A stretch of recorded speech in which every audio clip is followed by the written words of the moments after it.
Hello students, आज की video में हम बात करने वाले हैं टीडीएस के बारे में।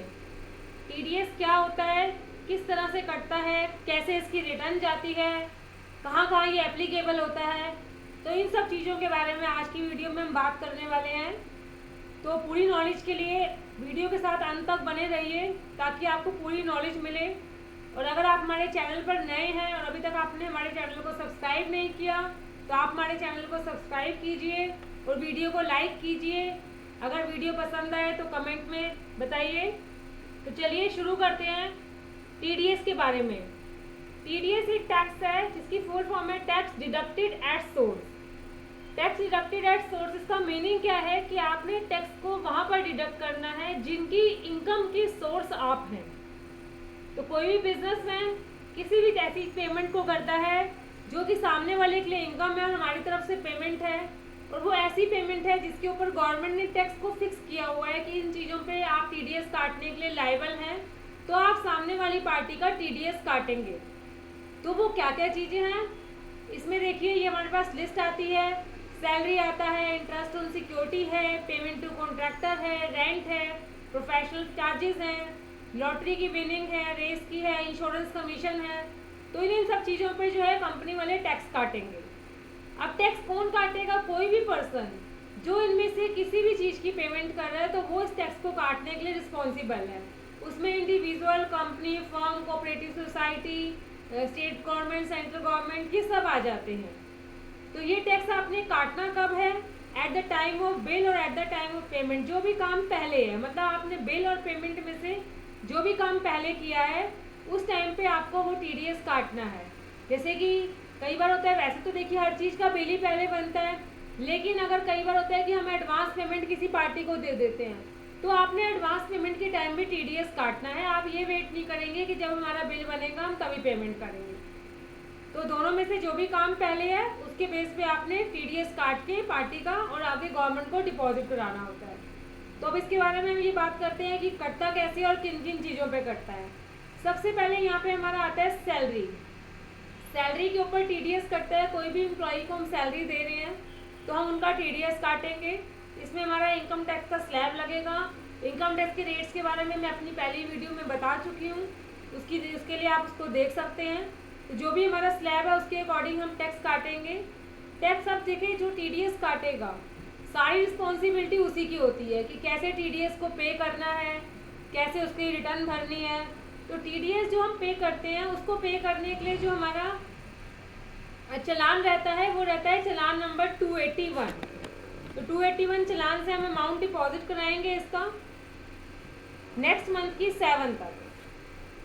टीडीएस जो आपका नेक्स्ट मंथ की, जिस मंथ भी आप टीडीएस काट रहे हैं उसके नेक्स्ट मंथ की 7 तक आपको टीडीएस की पेमेंट करनी है। ऑनलाइन पेमेंट होती है ये। इसके बाद हम इसकी क्वार्टरली रिटर्न भरते हैं।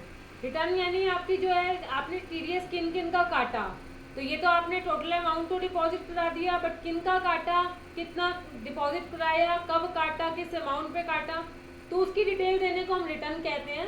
तो ये रिटर्न हमारी क्वार्टरली जाएगी फॉर्म नंबर 24Q पे। ये हमारी ऑनलाइन ही सबमिट होती है। इसके बाद आप जिसका आप टीडीएस काट रहे हैं, जैसे कि आपने अपने एक एम्प्लॉय का टीडीएस काटा, तो उनको आप क्या देंगे? Form number 16।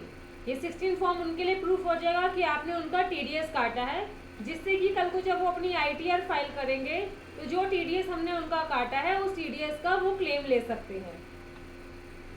सेकेंड हमारा सेक्शन आता है इंटरेस्ट ऑन सिक्योरिटी। सिक्योरिटीज पे कोई भी इंटरेस्ट होगा, अगर उसकी वैल्यू, उसका जो अमाउंट है 10,000 से ज़्यादा है तो 10% टीडीएस कटेगा। इसमें भी यही है कि जो डिपॉजिट अमाउंट है वो नेक्स्ट मंथ की 7 तक ही होगा 281 चालान से। अब आती है रिटर्न की बारी। जब इसकी रिटर्न हम सबमिट करेंगे तो इसकी रिटर्न के लिए फॉर्म जो है 26Q है। रिटर्न इसकी भी क्वार्टरली जाएगी, बट सैलरी की रिटर्न के लिए 24Q फॉर्म है और इसकी रिटर्न के लिए 26Q फॉर्म है। इसके बाद जिनका हमने इंटरेस्ट पे टीडीएस काटा है उनको हम फॉर्म नंबर 16A देंगे। सैलरी के केस में फॉर्म नंबर 16 देते हैं, अदर केस में फॉर्म नंबर 16A देते हैं, जो कि उनके पास प्रूफ होगा कि हमने उनका कितना टीडीएस किस डेट को काटा है और जमा कराया है। थर्ड आता है हमारा पेमेंट टू कॉन्ट्रैक्टर। अगर हम किसी को कॉन्ट्रैक्ट देते हैं किसी भी काम का, उस कॉन्ट्रैक्टर को जब हम पेमेंट कर रहे हैं तो उसका जब हम टीडीएस काटेंगे, अगर वो कॉन्ट्रैक्टर इंडिविजुअल है तो जो टीडीएस का आपका रेट है वो 1% रहेगा। अदर केस में जो रेट है वो 2% रहेगा। एडवर्टाइजिंग कॉन्ट्रैक्टर है तो 1% रहेगा। इसकी लिमिट क्या रहेगी कि अगर आप कॉन्ट्रैक्टर को सिंगल पेमेंट कर रहे हैं 30,000 की और वो पूरे साल में पेमेंट हो जाती है 1 लाख से ज़्यादा की, तो आप उसका टीडीएस काटेंगे। कि अगर आपने किसी कॉन्ट्रैक्टर को पेमेंट की, सपोज करो आपने 50,000 की पेमेंट की, तो आप उसका टीडीएस काट लेंगे। लेकिन अगर आपने आज पेमेंट उसको 10,000 की ऐसे फिर नेक्स्ट मंथ 20 की, तो जिस मंथ में भी आपके ईयर के वो 1 लाख से ज़्यादा होगा तो आपको सामने वाली पार्टी का टीडीएस काटना है। इसकी भी रिटर्न जो है 26Q पे जाएगी। 281 चालान से अमाउंट डिपॉजिट होगा और फॉर्म नंबर 16 है उस कॉन्ट्रैक्टर को हम दे देंगे। नेक्स्ट आता है आपका रेंट। आपका जो भी ऑफिस या फैक्ट्री अगर रेंट पे है और उसका रेंट आप पे कर रहे हैं, रेंट का अमाउंट अगर आपका 2,40,000 पूरे साल का है तो मंथली 20,000 हो गया। उससे अगर ज़्यादा है तो आप उसका 10% टैक्स काटेंगे।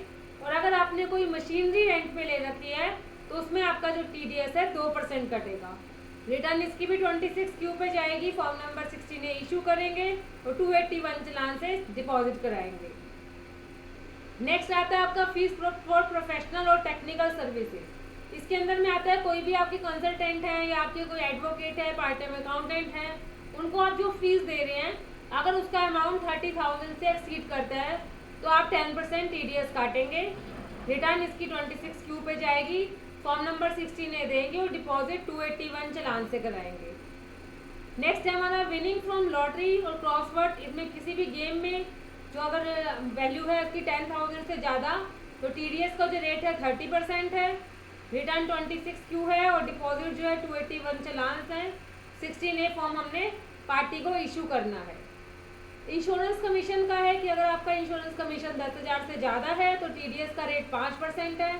रिटर्न 26Q फॉर्म पर ही है। फॉर्म नंबर 16A देना है और 281 से अमाउंट डिपॉजिट कराना है। पीएफ विड्रॉ कराते हैं आप 50,000 से ज़्यादा का तो आपका जो टीडीएस है 10% लगेगा।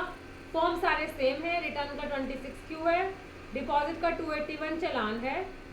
किसी भी तरह का कमीशन अगर हम पे करते हैं 15,000 से ज़्यादा अगर कमीशन है तो 5% टीडीएस काटेंगे। 26Q पे रिटर्न जाएगी। डिपॉजिट नेक्स्ट मंथ की 7 तक ही होगा और 16A पार्टी को इशू करेंगे। इसके बाद होता है कि अगर आप कोई इमूवेबल प्रॉपर्टी परचेज करते हैं और उसकी वैल्यू 50 लाख से ज़्यादा है तो जिससे आप परचेज कर रहे हैं आप उसका 1% टीडीएस काटेंगे और बाकी अमाउंट को टीडीएस काट के दे देंगे। रिटर्न 26Q पे देंगे। फॉर्म नंबर 16 है उसको इशू कर देंगे और 281 चालान से अमाउंट डिपॉजिट कराएंगे। तो इस तरह से ये सारी चीज़ें होती हैं जिन जिन चीज़ों पे टीडीएस कटता है और उस टीडीएस को काटने के बाद हमने उसको पार्टी को बाकी पेमेंट करनी है और डिपॉजिट कराने का काम, रिटर्न भरने का काम और अमाउंट जो है जो सर्टिफिकेट है इशू करने का काम, ये सारा उसी कंपनी का रहता है जो टीडीएस काटती है। और जिसका टीडीएस कटता है जब वो अपनी आईटीआर फाइल करता है तो वो इस टीडीएस को क्लेम कर सकता है। तो इसी तरह की और नॉलेज के लिए हमारे चैनल से जुड़े रहिए। Thank you.